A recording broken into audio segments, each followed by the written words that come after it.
കഴിഞ്ഞ ഞായറാഴ്ച ചീറ്റിപ്പോയെങ്കിലും ഈ ഞായറാഴ്ച ചീറ്റാണ്ട് പോകാനാണ് കേട്ടോ ഉദ്ദേശം. അപ്പോൾ ഞങ്ങൾ അന്നത്തെ പോലെ തന്നെ സിനിമയ്ക്ക് പോകാനാണ് കേട്ടോ പ്ലാൻ. അപ്പോൾ ഞങ്ങൾ റെഡി ആയിക്കൊണ്ടിരിക്കുകയാണ്, ഞാനും പിള്ളേരും ഉണ്ട് കേട്ടോ. അപ്പോൾ ഇക്ക വരാമെന്ന് പറഞ്ഞാണ്, ഇക്ക പറ്റിച്ച്, ഇക്ക വന്നില്ല. അപ്പോൾ ഞങ്ങൾ ഇവിടെ നിന്ന് ഓട്ടോ പിടിച്ചിട്ട് തന്നെ പോയിട്ടാ. ഇക്കാക്ക് അവിടെ ഒരു തിരക്ക് കാരണം ഇക്കാക്ക് വരാൻ പറ്റിയില്ല. അപ്പോൾ ഞങ്ങൾ ഇവിടെ നിന്ന് കഴിഞ്ഞ തവണത്തെ പോലെ തന്നെ ഓട്ടോ വിളിച്ച് ഇറങ്ങാമെന്ന് വിചാരിച്ച് അങ്ങനെ ഡ്രസ്സൊക്കെ മാറി. കഴിഞ്ഞ പ്രാവശ്യത്തെ അതേ സെയിം തന്നെയാണ്, ഇപ്രാവശ്യം അതേപോലെ പോയിട്ട് വരാമോ എന്നറിയില്ല. അങ്ങനെ ഞാൻ ചെരുപ്പ് മാറ്റിയിട്ടുണ്ട് കേട്ടോ, കഴിഞ്ഞ പ്രാവശ്യത്തെ അല്ല. അതുകൊണ്ട് ഇത്തവണ സക്സസ് ആവുമെന്ന് വിചാരിക്കുന്നു. അപ്പോൾ ഓട്ടോ വെയിറ്റ് ചെയ്ത് ഇതിനിടയ്ക്ക് ഞാൻ വീണ്ടും ഒരു ചായ കുടിക്കുകയാണ് കേട്ടോ. അപ്പോൾ ഞങ്ങൾ വീട്ടിൽ നിന്ന് ഇറങ്ങി ഫ്രണ്ടിലോട്ട് നിന്നു. അപ്പോഴത്തേനും തന്നെ ഓട്ടോ വന്ന്. അപ്പോൾ എല്ലാവരും അതിലോട്ട് കയറി.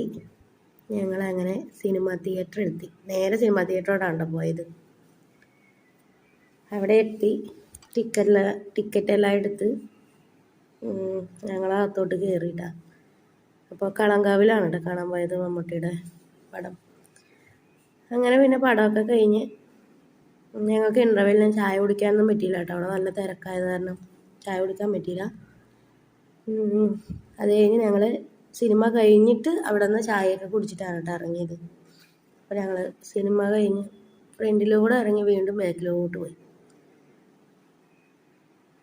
എന്നിട്ട് പോയി ഞങ്ങൾ ചായയൊക്കെ കുടിച്ച് കഴിക്കാൻ പിസ്സയും ബർഗറൊക്കെ ഓർഡർ ആക്കിയിട്ടുണ്ടായിരുന്നു കേട്ടോ. അതൊക്കെ കഴിച്ച് പിന്നെ കുറേ താമസം ഉണ്ടായിരുന്നു അവിടെ അത് എടുത്ത് തരാനൊക്കെ. അപ്പം ഞാനൊരു 8 മണി 8:30 പടം കഴിയണത് ഉദ്ദേശിച്ചത്, പക്ഷെ അതിന് മുമ്പേ കഴിഞ്ഞു. അപ്പോൾ കുറച്ച് സമയം അവിടെ നിന്നു. പിന്നെ ഞങ്ങളൊന്ന് വാഷ്റൂമിലൊക്കെ പോയി അവിടെ നിന്ന് ഇറങ്ങിയിട്ടാണ്. പിന്നെ ഇവിടെ നിന്ന് കുറച്ച് അടുത്ത് തന്നെയാണ് നമ്മളെ ഷോപ്പ്. അപ്പോൾ അവിടെ നിന്ന് നടന്നാണ് കേട്ടോ ഞാൻ പോയത്. ഞാനും പിള്ളേരും ഉണ്ട് കേട്ടോ.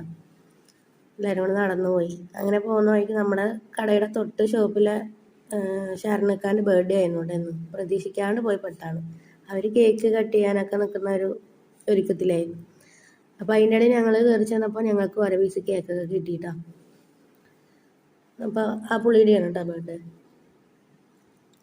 അങ്ങനെ ഞങ്ങൾ കേക്കൊക്കെ കഴിച്ച് നമ്മുടെ കടയിലോട്ട് പോയി, ബേക്കറിയിലോട്ട്. അപ്പോൾ അവിടെയൊക്കെ കട അടയ്ക്കാനൊക്കെ ആയിട്ട് നിൽക്കുമായിരുന്നു.